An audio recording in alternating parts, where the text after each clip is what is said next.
here? Why did you bring me here? Control combines everything Remedy Games has learned about the third-person action genre with the current zeitgeist around shows like Stranger Things. That is to say, it's one of the slickest games to come out this year, and whilst Remedy has a track record of one and done with their recent IPs, I truly hope the world and lore set up in this title is expanded upon in further entries.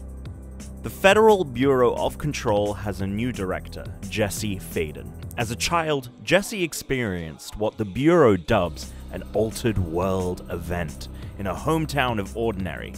Ever since, she has struggled to come to terms with the existence of the supernatural, exacerbated by the fact that the Bureau kidnapped her younger brother after the occurrence of the AWE.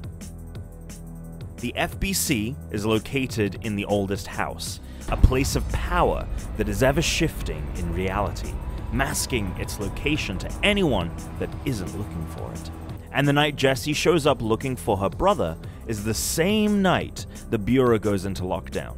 A supernatural force known as the Hiss has invaded the building, and strangely enough, Jessie is the only person equipped to stop it. It's a great premise and hooks you immediately. Whilst Jessie's personal story is set aside for a few hours in the beginning to make room for world building, her agenda slowly begins to intertwine with the narrative at large. The oldest house is Jessie's to explore, with new areas opening up as the game progresses, and previously inaccessible locations becoming available with the appropriate security clearance.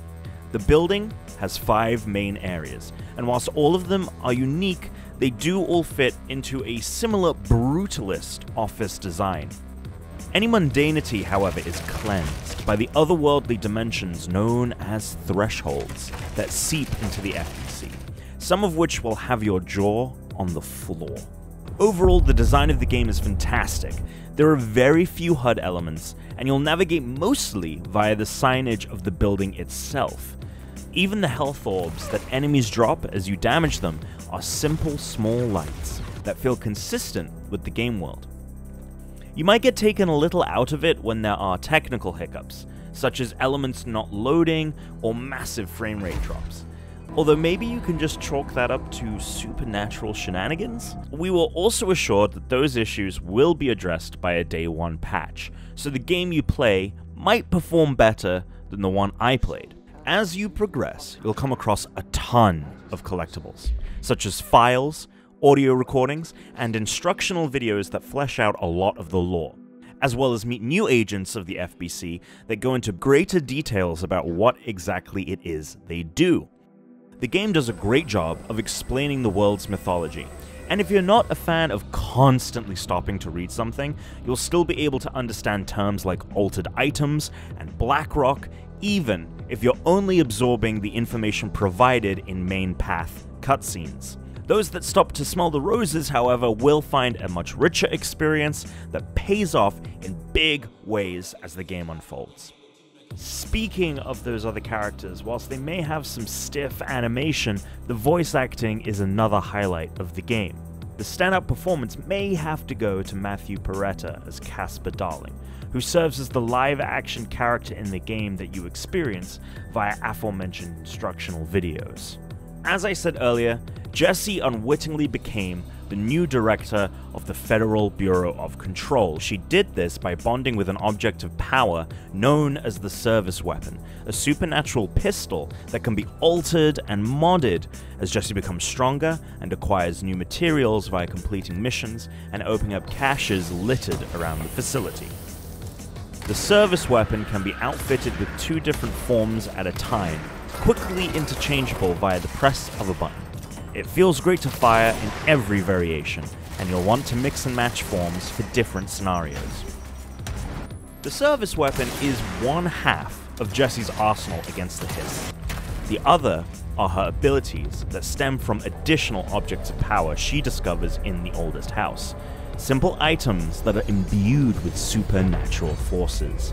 The first power she obtains, and the one you'll use most frequently, is a telekinetic attack known as Launch. There isn't a single thing that Jessie cannot rip from the world to send hurtling at the Hiss-possessed Bureau agents.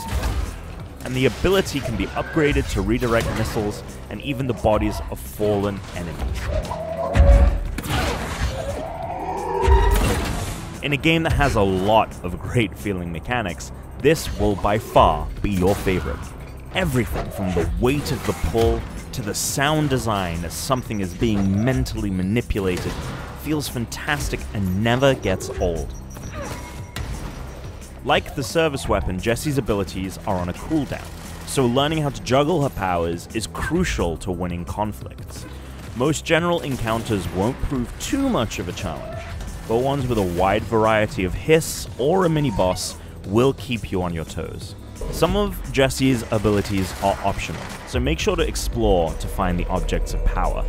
At control points, Jessie can upgrade her abilities via a skill tree and mod them with things such as fast cooldown or less energy use. Control points also let you assign Jessie with tasks, such as killing a certain amount of enemies or using a certain type of service weapon form. Some objectives are timed, and it can be somewhat frustrating to have these optional tasks pop up as you're trying to complete something else.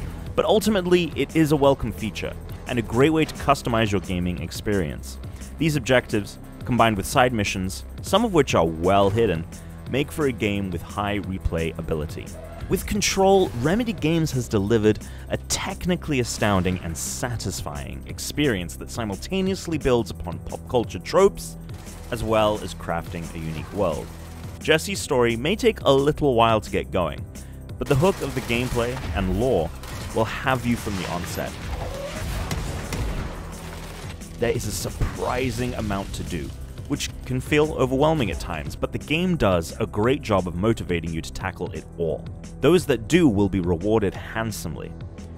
Remedy even manages to successfully tie in Easter eggs to their previous titles, making it seem as if they've been planning for Control all along. It certainly feels like a game that has been given a lot of time and care, resulting in their strongest work to date.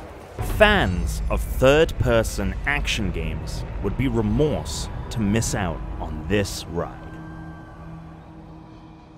Thank you everyone for checking out our first video review. I really like Control. I think you are going to really like Control as well. And for more of my thoughts, make sure to check out the Unranked podcast episode dropping this Friday, episode 182. Make sure to go to subscribe to us over on Apple Podcasts as well as here on YouTube. Thank you everyone for watching, and remember, stay unranked.